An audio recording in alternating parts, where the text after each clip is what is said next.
जय श्री कृष्ण दोस्तों, हर हर महादेव। कैसे हैं आप सब? स्वस्थ और सुरक्षित होंगे। आज मैं इस वीडियो के माध्यम से आपसे एकादशी तिथि की बात करने वाली हूँ। एकादशी तिथि देवउठनी एकादशी, जो 12 माह की एकादशी तिथियों में सबसे ज़्यादा श्रेष्ठ मानी जाती है, क्योंकि देवउठनी एकादशी तिथि पर श्री हरि विष्णु और माँ तुलसी का विवाह संपन्न होता है। इसके बाद सारे शुभ काम, जो शुभ कार्य हमारे 4 माह नहीं हो पाते हैं, करना वर्जित होता है, वह शुरू होते हैं, आरंभ होते हैं। इस दिन से देवउठनी एकादशी तिथि से विवाह आदि संपन्न कार्य होते हैं। दोस्तों, इस एकादशी को किस दिन मनाया जाए, किस दिन रखा जाए इसका व्रत? 14 नवंबर को या 15 नवंबर को? यह सभी लोगों में संशय बना हुआ है। बहुत सारे प्रश्न ऐसे आ रहे हैं जो कि हम 14 नवंबर को मनाएं एकादशी तिथि या 15 नवंबर को। कौन से दिन व्रत रखना श्रेष्ठ होगा? किस दिन हम देवउठनी एकादशी की पूजन करें? आप लोगों के ये सब प्रश्नों के उत्तर इस वीडियो के माध्यम से आपको प्राप्त होंगे। दोस्तों, यह तो आप सभी जानते होंगे कि कार्तिक माह की एकादशी क्यों श्रेष्ठ होती है, क्यों उत्तम मानी जाती है। क्योंकि इस दिन श्री हरि विष्णु योग निद्रा से जागृत अवस्था में आते हैं, उठते हैं, जागते हैं। जो हम मांगलिक कार्य हरिशयनी एकादशी के दिन होना बंद हो गए थे, 4 माह तक बंद रहे थे, वह देवउठनी एकादशी के दिन से आरंभ होने वाले रहते हैं। इसलिए यह तिथि विशेष होती है। जो चौमासे में कार्य, शुभ कार्य बंद होते हैं देवशयनी तिथि से, उस दिन के बाद जब हरि जागते हैं देवउठनी एकादशी के दिन, उस दिन से शुभ कार्य आरंभ होते हैं और इस दिन का हम सभी को इंतजार रहता है।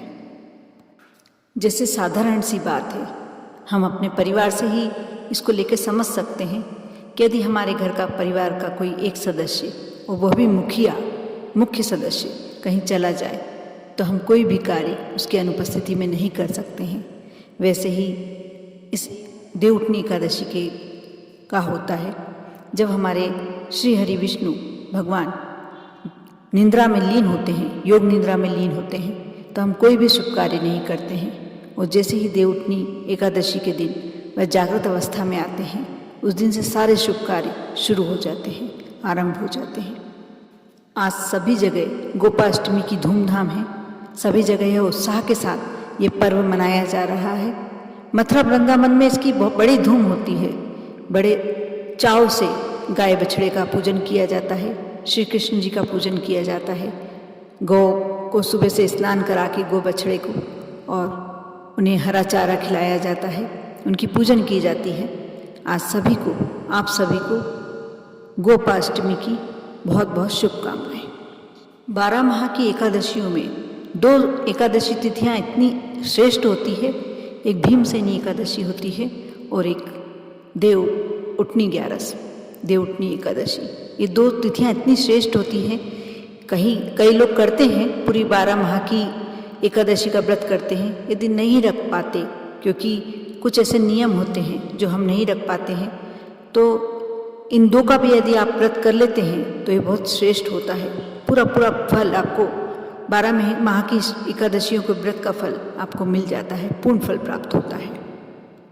आप यदि साल भर की एकादशी का व्रत नहीं रख पाते हैं तो आप जरूर अवश्य देवउठनी एकादशी का व्रत अवश्य रखें और उसके पूरे नियम, जो भी नियम होते हैं एकादशियों के, आप उसको पूरा पालन करें, पूर्ण पालन करें। एकादशी के नियम इस प्रकार होते हैं, ये 10वीं तिथि से ही आरंभ हो जाते हैं। आप 10वीं तिथि को शाम के बाद आपको कुछ नहीं खाना चाहिए। यदि नहीं रह सकते हैं आप तो फल ले सकते हैं, आपको भोजन नहीं करना चाहिए। और जो नहीं भी बिना भोजन नहीं रह सकता है तो उसे सात्विक भोजन करना चाहिए। आपको इस बात का अवश्य ध्यान रखना चाहिए। जिस प्रकार एकादशी तिथि पर चावल खाना त्याज्य माना जाता है, निषेध माना जाता है, उसी प्रकार 10वीं तिथि को भी चावल खाना नहीं चाहिए। जो व्रत रखता है उसके लिए एकदम निषेध माना जाता है।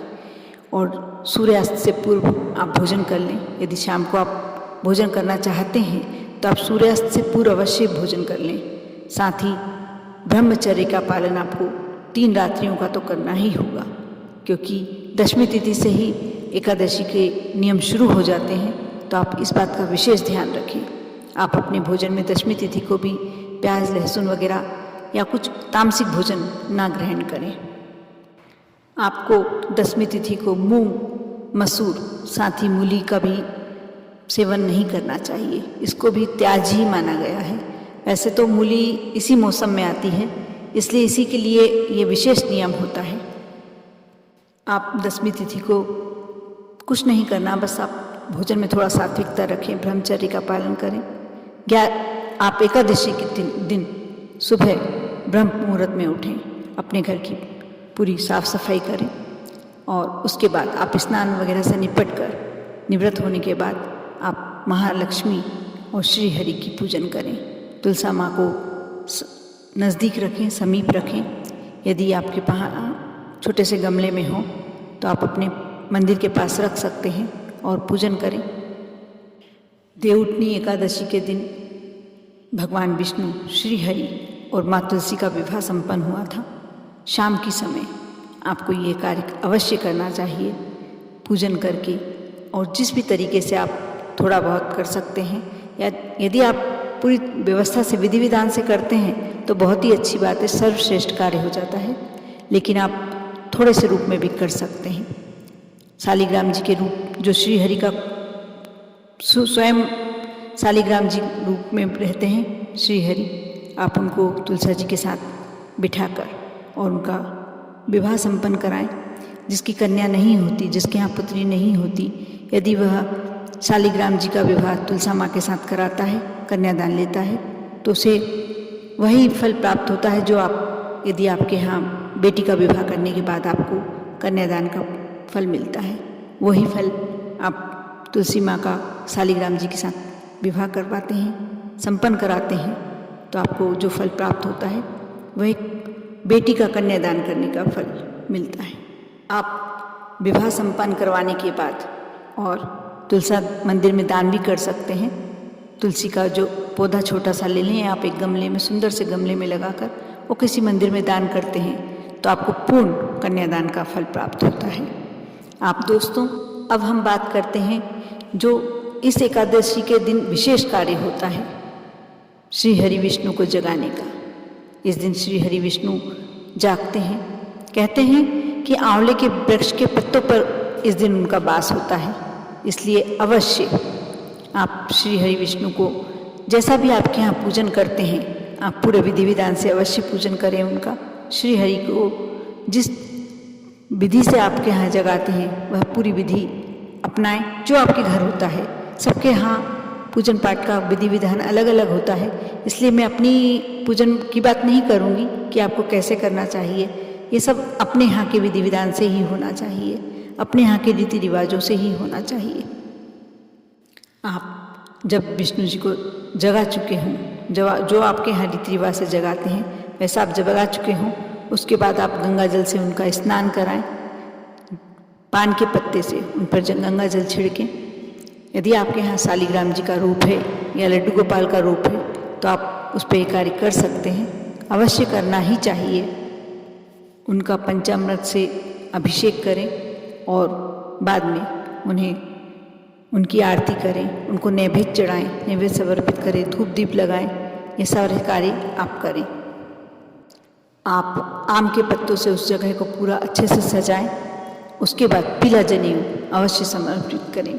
इसका एक विशेष फल प्राप्त होता है, आपकी सारी मनोकामनाएं पूरी होती हैं। यदि आप इस दिन श्री हरि को, जो शालिग्राम जी के रूप में या लड्डू गोपाल के रूप में, जो भी रूप में आपके यहाँ प्रतिमा हो, फोटो हो, जो भी है, आप उस पर यदि पीला रंग का जनेऊ समर्पित करते हैं और जो भी आप मन में इच्छा रखते हैं, आपकी इच्छा अवश्य पूरी होती है।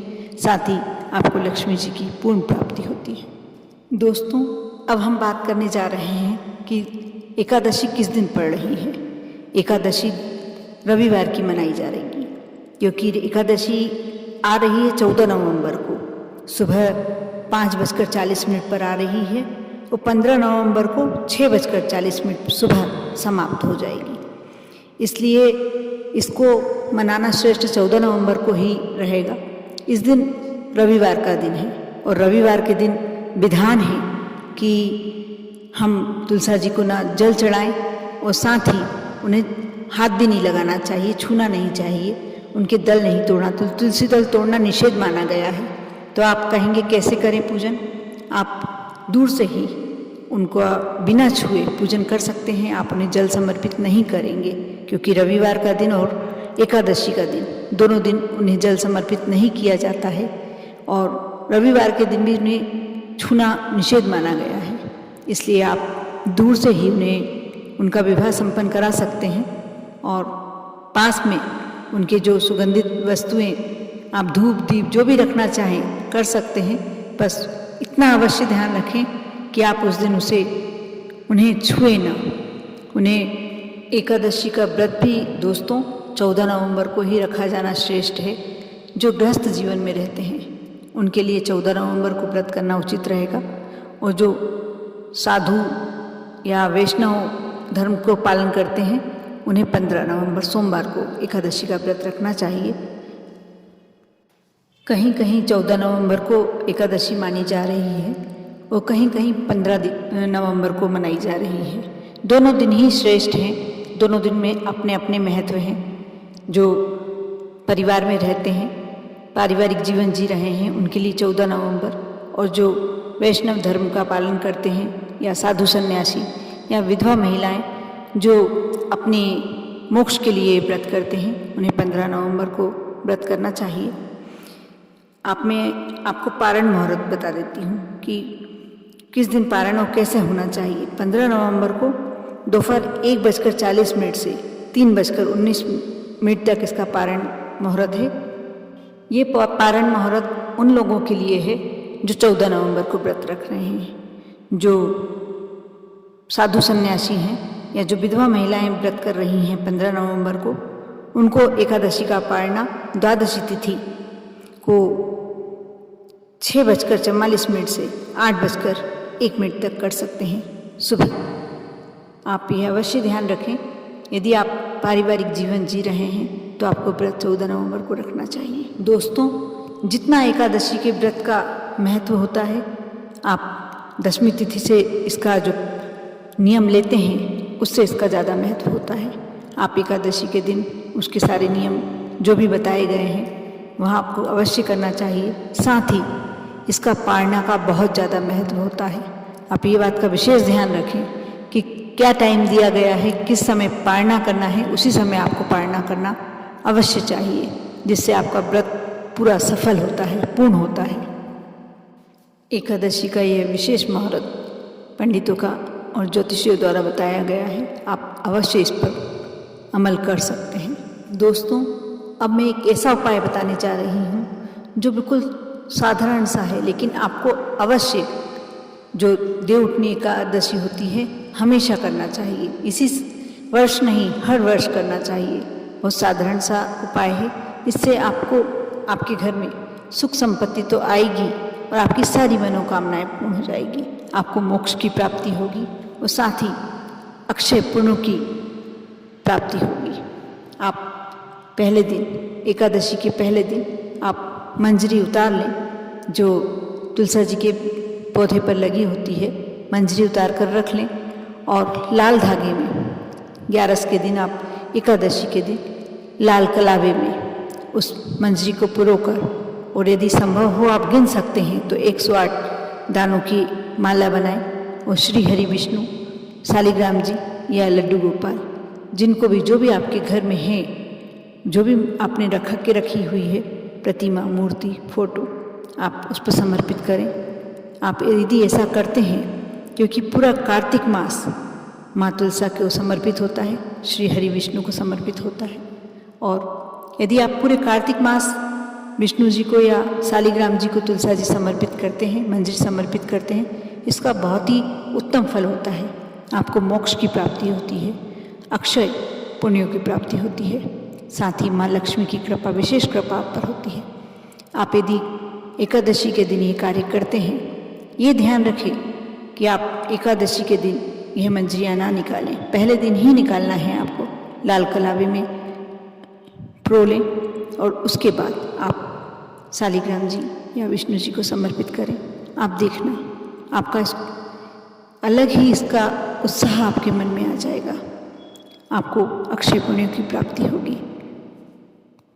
दोस्तों, आप इस उपाय के साथ एक और उपाय करते हैं, जिसे कहते हैं ना कि शादी में, विवाह में फेरे होते हैं, 7 फेरे लेते समय परिवार जन भी जागते हैं। उसी प्रकार आप तुलसा जी की जब पूजन करते हैं शाम के समय, उसके बाद रात्रि में आप घी का, शुद्ध घी का एक अखंड दीपक लगा के, जो सारी रात्रि जलता रहे, प्रज्वलित रहे, आप माँ तुलसी के समक्ष, जहाँ आपने श्री हरि विष्णु और माँ तुलसी की पूजन की है, आप सारी रात्रि के लिए अखंड दीपक लगाकर और रात्रि भर आप यदि वहाँ बैठ के भजन करते हैं, श्री हरि के मंत्र का जाप करते हैं, ओम नमो भगवते वासुदेवाय एक मंत्र का जाप करते हैं, आप द्वादशी की सुबह ब्रह्म मुहूर्त तक यदि आप ऐसा करते हैं, उसके बाद आप स्नान करके जो भी आपके पूजन पाठ, जैसा आपकी दिनचर्या हो, आप कर सकते हैं। आप यदि ऐसा करते हैं, ये थोड़ा मुश्किल कार्य है, लेकिन यदि आप ऐसा करते हैं तो आपके जीवन में कभी दुख का प्रवेश होगा ही नहीं। आपके जो भी कष्ट हैं, दुख हैं, सब कट जाएंगे। आप यदि कर सकते हैं तो अवश्य करें। देव उठनी एकादशी साधारण एकादशी नहीं है, बहुत ही उत्तम फलदायी एकादशी होती है। और यदि रात्रि जागरण किया जाए, माँ तुलसी के समक्ष दीपक लगाकर, श्री हरि के समक्ष दीपक लगाकर, विवाह के पूरे जो भी नियम होते हैं वह पूरे हो जाएंगे और आपको पूरी जो भी आपकी मनोकामना होगी अवश्य पूरी होगी। सबसे बड़ी बात तो आपको मोक्ष की प्राप्ति होगी।